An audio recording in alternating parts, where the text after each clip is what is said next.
जहाँ पे ट्रांसपोर्ट का खर्चा कम आएगा। मिसाल के तौर पर हमारे यहाँ पे कराची का एंड है भैंस कॉलोनी। भैंस कॉलोनी में भैंसों के बहुत बाड़े हैं। हम लोग एक मरतबा जब अस्सलाम वालेकुम, नमस्ते, सत श्री अकाल। कैसे हैं आप लोग? उम्मीद करती हूँ ठीक होंगे, खुश होंगे। मैं हज़ीका अली और मेरे साथ हैं तारिक नियाज़ी। अस्सलाम वालेकुम, नमस्ते, सत श्री अकाल। उम्मीद करता हूँ ठीक होंगे, खुश होंगे। दोस्तों जहाँ रहे खुश रहें, माँ बाप का ख्याल करें, क्योंकि माँ बाप है तो सभी कुछ है। आज की हमारी वीडियो है कश्मीर इलेक्ट्रीफाइड आफ्टर 75 ईयर्स। तो स्टार्ट करते हैं अपनी वीडियो को। Let's start. ओके गाइस, तो वीडियो का टाइटल है कश्मीर स्थितान electrified after 75 years, jubilant villagers dance. हमने पहली दफ़ा एक बल्ब देखा बिजली का, अंधेरे वाली ये बस्ती थी। आज लाइट देखी। आज बच्चे हमारे बहुत खुशी से पढ़ेंगे और किताबों को भी अच्छे से ध्यान से देखेंगे।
तो 2022 में ये काम हमने पूरा कमीशन किया था। पूरा मतलब इसका सब कुछ नेटवर्क बिछाया था। बल्कि इसमें और एक इशू था, नीचे इसकी एचटी लाइन का टैपिंग का मसला नीचे था। आज हमने यहाँ इस बस्ती में लगभग ये 3 किलोमीटर दूर से है, और आज हमने इनको बाज़ाब्ता तौर यहाँ पावर चलाया और ट्रांसफार्म 63 kV इंस्टॉल किया।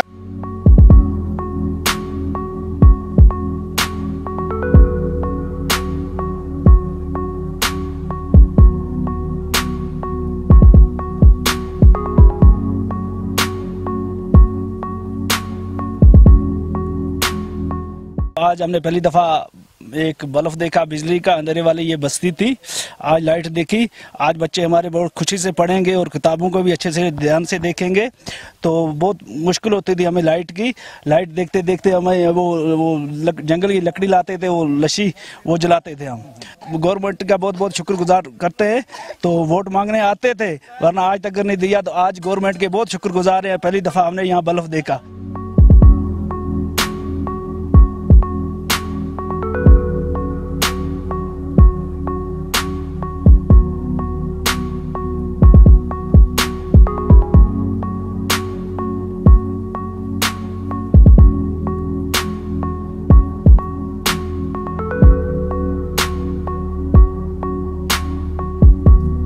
जनाब, यहाँ शहरों से बिजली जा रही है, वह गाँव में बिजली आ रही है। मतलब वाकई अभी कुछ टाइम पहले एक शख्स कह रहा था कि कह रही थी वालदा कि हम ऐसा लग रहा है पीछे जा रहे हैं।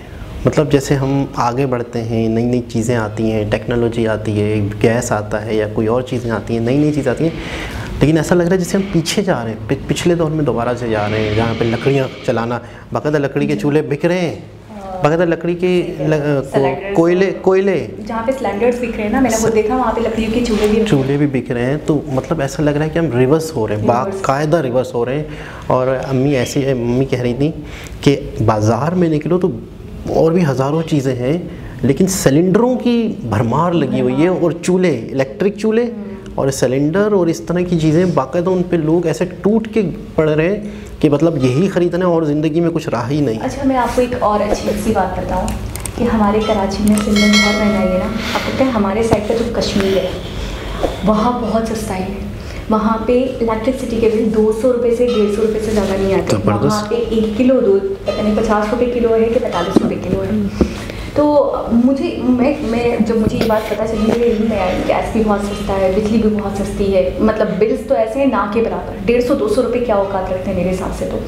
और वहाँ का सब कुछ जो देख रेख होती है ना, तो वहाँ की जो जैसे हम CM कहते हैं तो वो हैं और वो देखते हैं और सारी चीज़ें उनके हाथ में, यानी कि हुकूमत का इंटरफेयर बहुत कम है वहाँ पे, उनके CM का इंटरफेयर आता है और वो ही इन चीज़ों को फिक्स करना, रेट्स को बढ़ाना कम करना, ये उनके ऊपर डिपेंड करता है, उनके ऊपर निर्भर करता है, निर्भर नहीं जो समझाया गया था। अच्छा, तो मैं ये सोच रही थी कि यार उनको इतना सस्ता सब कुछ कैसे मिल रहा है?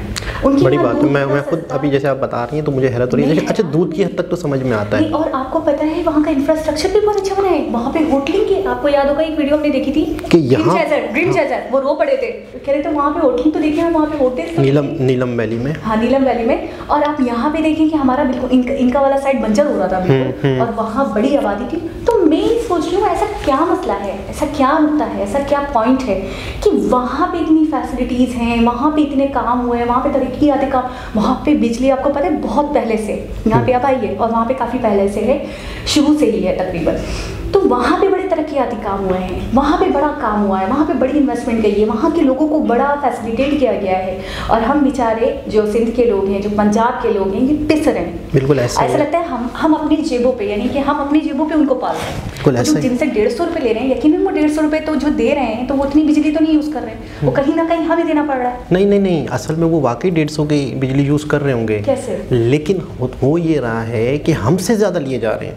मसला उनकी तरफ से नहीं लिए जा रहे हैं, क्योंकि देखिए जहाँ पे बिजली जहाँ पे डैम है, जहाँ पे बिजली घर है, वहाँ पे बिजली बन रही है जहाँ पे, तो वहाँ आसपास वो चीज़ कम में होनी चाहिए। जिस तरीके से यहाँ पे बलूचिस्तान में अगर गैस निकल रही है, इनको देनी चाहिए सबसे पहले, लेकिन इनके साथ ज़्यादती हुई वो एक अलग टॉपिक है। लेकिन जहाँ पर जो चीज़ जैसे दूध है या भैंस है या गाय हर घर में होती है, तो वहाँ पर अगर हर बंदा ही गाय और भैंस पाल रहा है, क्यों पाल रहा है? क्योंकि अनाज है, हर शख्स के पास अनाज है, खेत है, फसलें हैं, तो वो हर शख्स ही गाय और भैंस पाल रहा है। तो वहाँ पर अगर कहीं दूध बिक रहा है, अगर कोई 2, 4, 5, 8, 10 घर ऐसे हैं, 100-200 घर ऐसे हैं कि जो कहते हैं हम गाय भैंस नहीं पालेंगे, हम झंझट में नहीं पड़ना चाहते, खरीदेंगे, तो ऑटोमेटिकली वहाँ पे चीज़ सस्ती होगी, दूध कम से कम। जो चीज़ जहाँ पे उगती है, जहाँ से ट्रांसपोर्ट का खर्चा कम आता है, जहाँ पे ट्रांसपोर्ट का खर्चा कम आएगा, मिसाल के तौर पर हमारे यहाँ पे कराची का एंड है भैंस कॉलोनी। भैंस कॉलोनी में भैंसों के बहुत बाड़े हैं। हम लोग एक मरतबा जब वीडियो बनाने गए थे, याद होगा आपको, मेरे ख्याल में वहाँ तो सराब बोर्ड गए थे, लेकिन एक भैंस कॉलोनी है कि जहाँ पे बाकायदा गाय वगैरह ये सारी चीज़ें, तो वहाँ पर दूध जो है यहाँ से कराची में यहाँ आता है, लेकिन वहाँ पर जो भैंस है उनका चारा भी तो कहीं से आता होगा ना।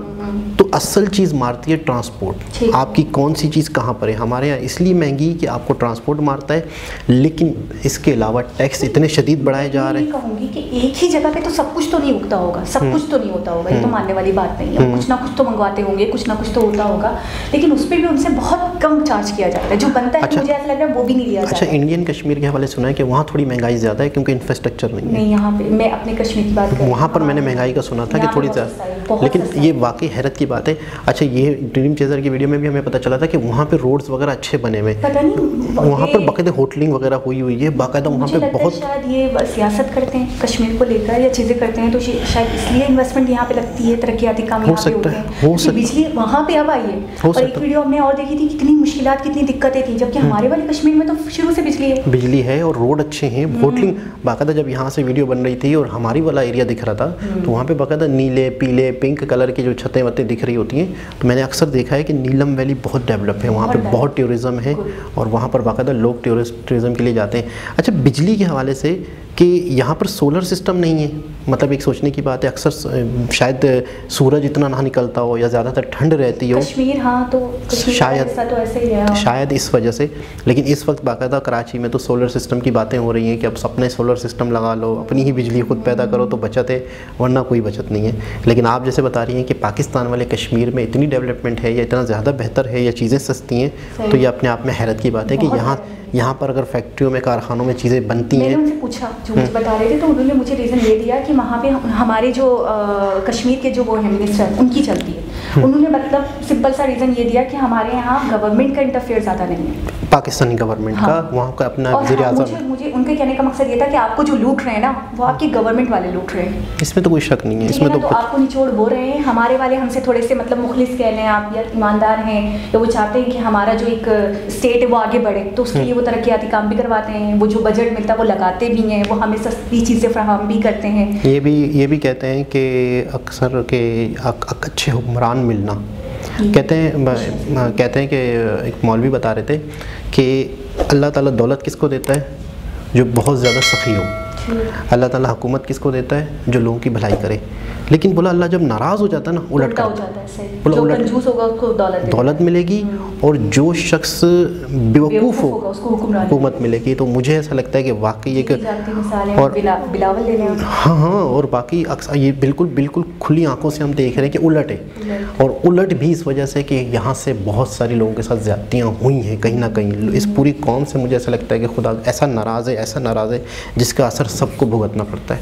तो एक बहुत ही ज़बरदस्त वीडियो थी, बहुत खुशी की खबर थी, भंगड़े डाले जा रहे थे बिजली आने पे। अच्छा, कह रहे हैं अपने घरों में पहली बार बल्ब जलता हुआ देखा है, first time in my life. वो जो साहब थे वो बता रहे थे अपनी ज़िंदगी में पहली बार देखा। बिल्कुल। अच्छा, मैं बोल भी रही थी आपसे कि यार इन्होंने पहले कभी बिजली देखी नहीं होगी, तो आप कह रहे थे दूसरे घरों में तो होगा। हाँ, मैंने कहा दूसरे नहीं, लेकिन अपने घरों में कभी नहीं, अपने घरों में और दूसरे शहर कहीं जाते होंगे तो वहाँ देखते होंगे। तो आपका कहीं दिल करता है कभी ज़िंदगी में कि यार एक बिल्कुल गाँव की लाइफ हो, एक मतलब खेती बाड़ी आसपास हो, ऐसा दिल करता है या नहीं? बहुत दिल करता है, बहुत, कि बिल्कुल पहाड़ों जैसी लाइफ हो, एक अच्छा सा घर हो, और वहाँ पर मतलब है कि दुनिया जहाँ से बंदा शोर गुल से, पोल्यूशन से, इन चीज़ों से।